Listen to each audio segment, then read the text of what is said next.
Hey everybody, welcome to another edition of Angry Asian America on ISAtv. I'm Phil. I'm Jenny. I'm Patrick. I'm Steven. Let's do this! Today's guests are the awesome guys of the National Film Society, Patrick Abino and Steven DiPianco. Say hello, yes. Hello. Hey. And they just released their new film, Awesome Asian Bad Guys, on video on demand. So welcome and congratulations. Thank you. Thank you. Yeah, and by the way, Phil, of course, you're one of the executive producers. So Yes, whatever. full disclosure. Yeah.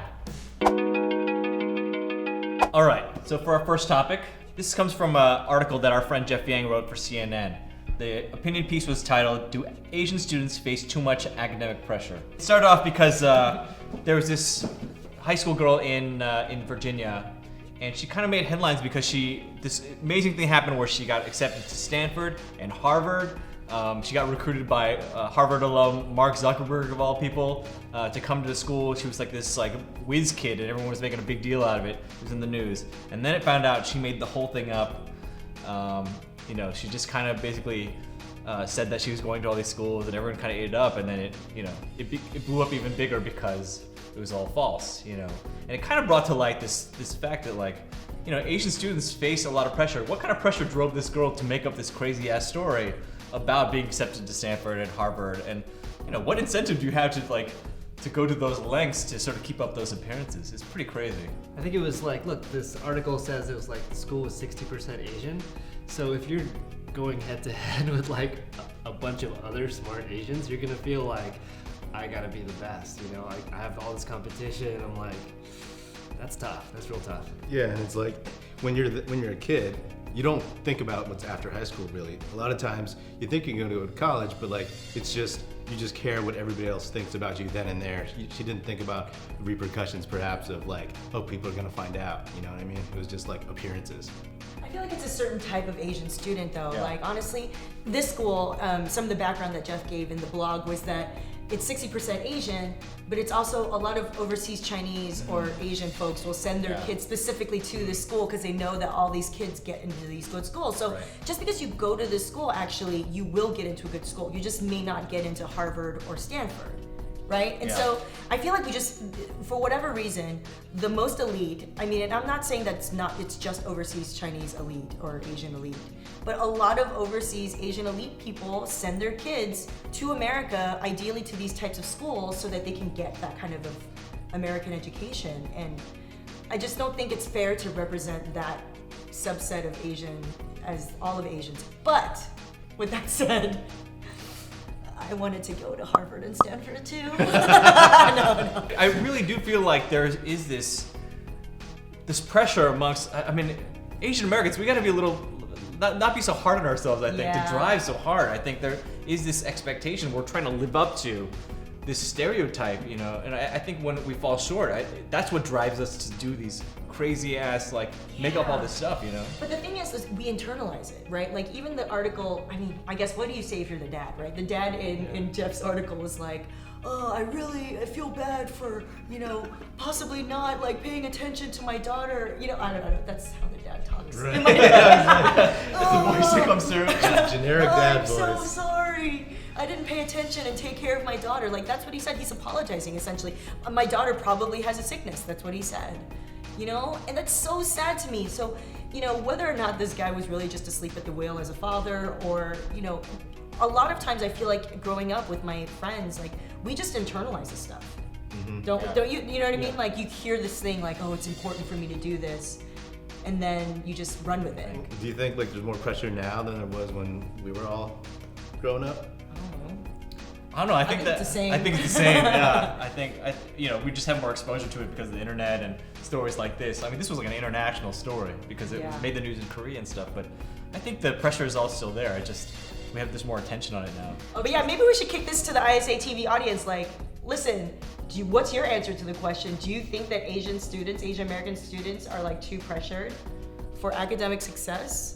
All right, guys. Next topic is one that seems to keep coming up and it won't die. It revolves around casting in Hollywood, right? So y'all know, you heard recently about this Cameron Crowe film, Aloha, that cast Emma Stone as someone who was part Caucasian, part Native Hawaiian, and part Asian, Chinese American, right? And everyone sort of made a big deal out about it. It's damn, this woman is not fulfilling this API casting character, you know. Well, recently, other news came out that Catherine Hardwicke, the director of Twilight, is going to be making a sweeping romantic epic set in ancient China on the Silk Road. The film is titled Loulan, and it's apparently going to star, probably going to star a white actress as the main character of this Chinese princess. In ancient China. In ancient China, yeah. The sort of explanation for that is that like a couple years ago, they discovered this mummy that was really well preserved in that area of China, and it was remarkable because the mummy kind of had Western features.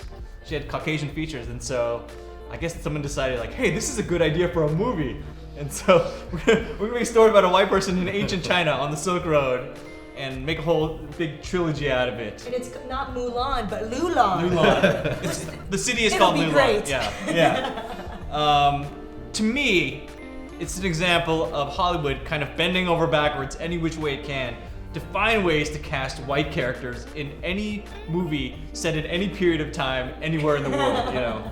I don't know, and time again, they always do this, you know. What do you guys think about this? Well, it's definitely how do we put a white person in this movie? But then it seems like it's also, okay, this movie is set in China. We know we can make a lot of money in China. Like China box office is gonna surpass the US in a matter of years.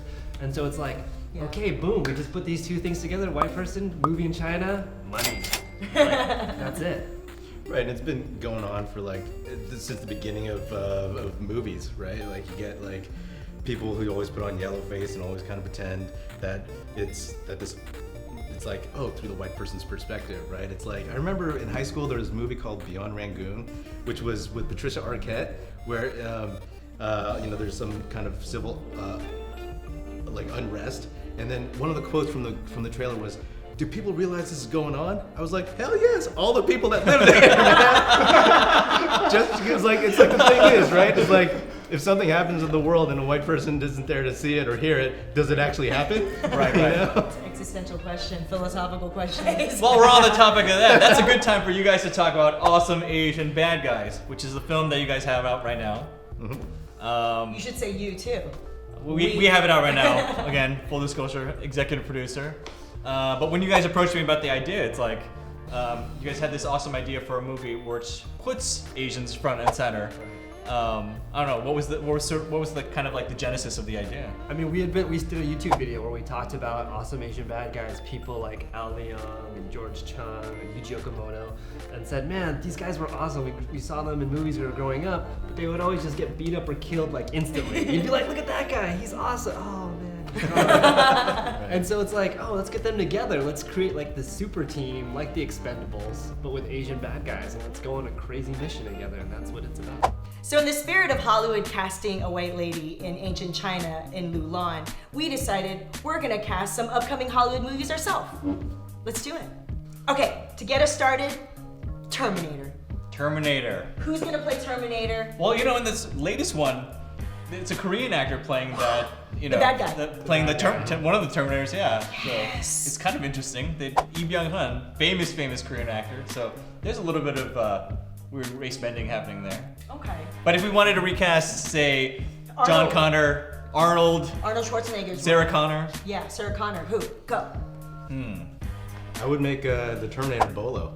Oh. I mean, he's old and he's buff. I mean, he would have been perfect. I mean, he exudes this kind of robotic persona anyway. So Nice word. Incredible body. Who's gonna be the Sarah Connor? Ooh. It's not gonna be Khaleesi anymore. It's gonna be Maggie Q. Maggie Q. Yeah. Dude, Maggie Q kicks ass. How about Kyle Reese? Kyle Reese. Aaron Takahashi.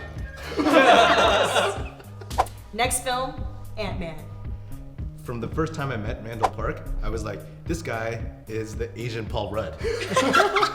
Like, when I first met him, like, back in the 2000 something or other, I was like, oh, this guy would be great. You know, Mandel Park is Asian Paul Rudd. And now that, like, Paul Rudd is playing Ant-Man, I say Mandel Park. Yeah, I mean, consider how many people said, like, when Paul Rudd was cast as Ant-Man, everyone was like, Paul Rudd as a superhero? It's like, well, it's happening, people, so why not, right? Yeah. Alternative for me would be maybe John Cho. Yes. Certainly play a leading man. certainly play a superhero, I think. He's already Sulu. So, yeah. Hell yeah. All right, y'all. Final film, Magic Mike XXL. Woo! So, the key component of Magic Mike is you gotta see dudes with their shirts off. This is pretty much it.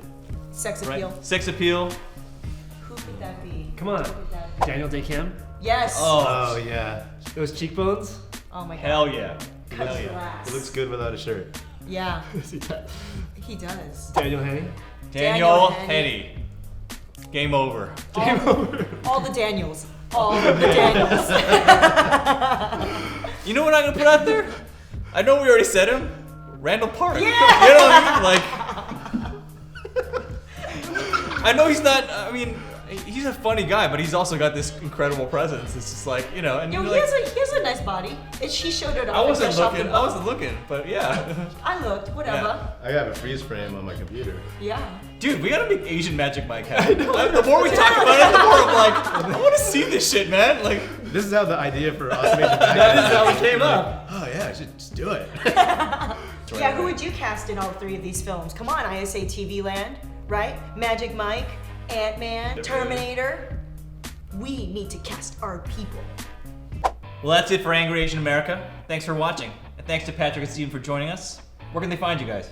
They can find Awesome Asian Bad Guys at awesomeasianbadguys.com and also on iTunes, Amazon, Xbox, and Google Play. And you can find National Film Society and Awesome Asian Bad Guys on Facebook and Twitter. And of course, remember to subscribe to ISAtv, check out Phil's blog, angryasianman.com, and we'll leave you with the angry video of the week. But as always, stay angry! Who are you? Talman Tamita, I need your help to assemble Awesome Asian Bad Guys. Mr. Leong, we need your help.